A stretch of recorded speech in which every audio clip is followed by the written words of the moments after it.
Dans cette vidéo, nous allons parler d'un bloc d'automatisme qui s'appelle passer d'une formulation additive à une formulation multiplicative et vice-versa, qui fait partie de la sous-partie évolution et variation. Dans cette vidéo, nous allons donc apprendre à répondre à des questions qui peuvent être posées dans les E3C, dans les blocs d'automatisme, en début de sujet. Ces questions, il y en a trois. Si on veut augmenter une quantité de 17%, on doit la multiplier par, et il faut remplir le trou.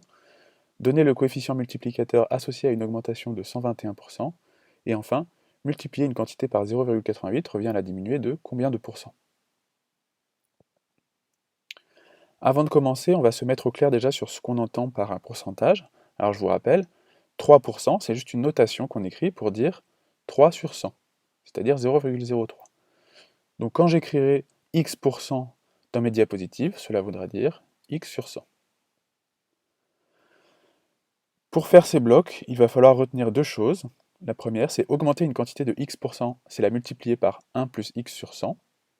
Et diminuer une quantité de x%, c'est la multiplier par 1 moins x sur 100. Augmenter, on ajoute, on a un plus. Diminuer, on enlève, on a un moins. Alors il faut retenir ça, et la réciproque, c'est-à-dire effectivement multiplier par 1 plus x sur 100, c'est augmenter une quantité de x%, et multiplier par 1 moins x sur 100, c'est diminuer la quantité de x%. Alors traitons maintenant nos exemples.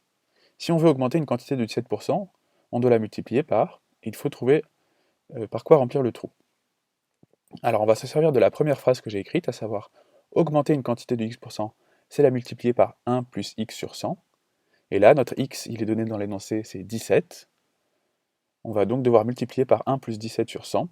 La réponse est donc 1 plus 17 sur 100, c'est-à-dire 1 plus 0,17, c'est-à-dire 1,17. Deuxième exercice, il faut donner le coefficient multiplicateur associé à une augmentation de 121%. Donc c'est à peu près la même question, mais formulée de manière un petit peu différente. Mais on va utiliser la même méthode, c'est-à-dire rappeler la phrase augmenter une quantité de x%, c'est la multiplier par x sur 100. Ici, x, c'est 121. Donc il va falloir multiplier par 1 plus 121 sur 100. Et 121 sur 100, ça fait 1,21.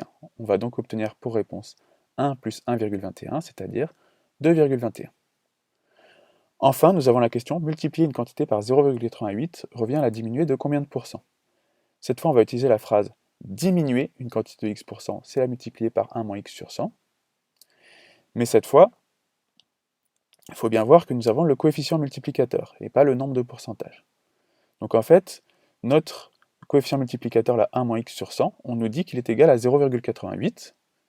Et donc pour savoir quel x, combien de pourcents on diminue la quantité, il va falloir résoudre cette équation.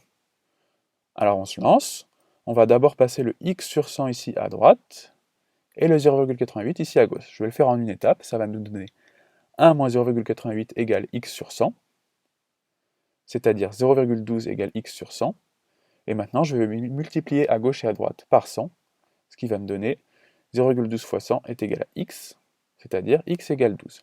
La réponse est donc 12. Alors si vous avez réussi à faire cette question sans faire toute la résolution d'équation, c'est très bien, et pourquoi pas. Mais si jamais vous ne savez pas comment faire, cette méthode-là vous permettra de répondre à tous les coups. C'est pour ça que je vous la propose. Voilà pour ces blocs d'automatisme. Avant de terminer la vidéo, je vous propose 3 séries de 5 petites questions sur ce bloc d'automatisme.